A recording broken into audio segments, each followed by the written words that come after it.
পদে পদে আইন ভেঙেছে মেট্রো রেল। আন্তর্জাতিক মানদণ্ড অনুযায়ী মেট্রো চলাচলে নিরাপত্তা সনদ বাধ্যতামূলক, কিন্তু তা মানা হয়নি ঢাকার মেট্রো রেলে। শুধু নিরাপত্তা সনদই নয়, আইন অনুযায়ী এখানে কাজ করতে হলে সংশ্লিষ্টদের লাগবে লাইসেন্স। সেখানে হয়েছে বিলম্ব, দেয়া হয়েছে চালুর 2 বছর পর।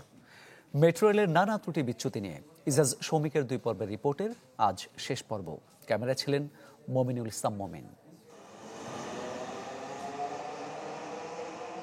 শহরের বুকে ডানা মেলেছে সনদবিহীন এক মেট্রো রেল, যার খেয়ালিপনায় হঠাৎ ঝরে যায় পথিকের প্রাণ।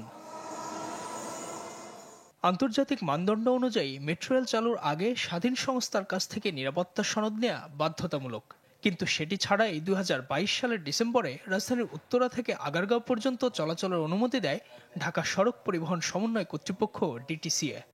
উদ্বোধনের পরের বছর মেট্রো রেলের আগারগাঁও থেকে মতিঝিল অংশের অনুমোদন দেয় ডিটিসিএর 11 সদস্যের কমিটি। 2 অনুমোদনেই স্বাক্ষর করেন সংস্থাটির তখনকার নির্বাহী পরিচালক সাবিহা পারভিন। প্রশ্ন উঠেছে, নিরাপত্তা সনদ ছাড়া এই অনুমোদন দেয়া হলো কিভাবে? ইন্টারন্যাশনাল প্র্যাকটিস যেটা হলো, সবসময় এই কাজটা ইন্ডিপেন্ডেন্ট সেফটি অডিটর দিয়ে কাজ করানো হয়।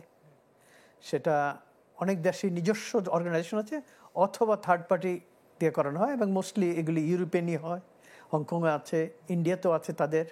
বাট আমাদের এটা করানো হয় না। আগের সরকার কিভাবে কি করেছে এটা আমি বলতে পারবো না। যদি চাও টেস্ট, স্বাদ টমেটো সসই বেস্ট।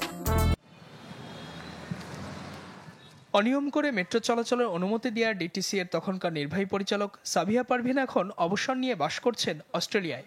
আর ডিটিসি এর বর্তমান কোনো কর্মকর্তাই কথা বলতে রাজি নন এ বিষয়ে। ডিটিসি এর এক্সিকিউটিভ ডিরেক্টর বা নির্বাহী পরিচালক তিনি থাকবেন হচ্ছে লিডে, এবং এই যে 6 জন মেম্বার নিয়ে একটা কমিটি হবে। কিন্তু কথা হচ্ছে, এই ধরনের একটা হাই পারফরমেন্স আধুনিক প্রযুক্তির একটা ট্রেনে আপনি সার্টিফিকেট দেওয়ার মতন দক্ষতা বা ওই ইনস্ট্রুমেন্টেশন কি আপনার আছে? ক্যাজুয়ালি কাজ করে কনসালটেন্ট কন্ট্রাক্টর কেউ পার পাবে না, তার সাথে দায়িত্বপ্রাপ্ত যারা আছে সেই পিডিরাও ছাড় পাবে না। ওনারা চাচ্ছিলেন এমন একটা প্লেগ্রাউন্ড যেখানে কোনো বাধা থাকবে না, নিজেদের মতো করে নিজেরা উন্নয়নটা করে যাবেন।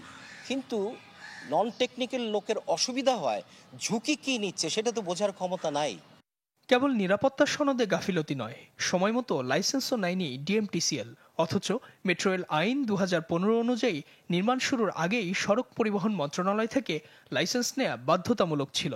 কিন্তু 2017 সালে কাজ শুরুর 2 বছর পর সেই লাইসেন্স নেয় তারা। মেট্রো রেল উদ্বোধনের মাত্র 1.5 বছরের মাথায় 2 দফা বিয়ারিং প্যাড পড়ে গেছে, যার সর্বশেষটিতে একজন পথচারীর মৃত্যুও হয়েছে। বিশেষজ্ঞরা বলছেন, এই ধরনের মেগা প্রকল্পের ক্ষেত্রে এর নকশা, নির্মাণ কাজের সময়, নির্মাণ কাজ শেষ হলে এবং ট্রায়াল রান অবস্থায় 4 দফা সেফটি অডিট করতে হয়, যার কোনোটি মেট্রো রেলে করা হয়নি। আর এতে দুর্ঘটনার ঝুঁকি রয়ে গেছে। ইজাজ শৌমিক, চ্যানেল 24, ঢাকা।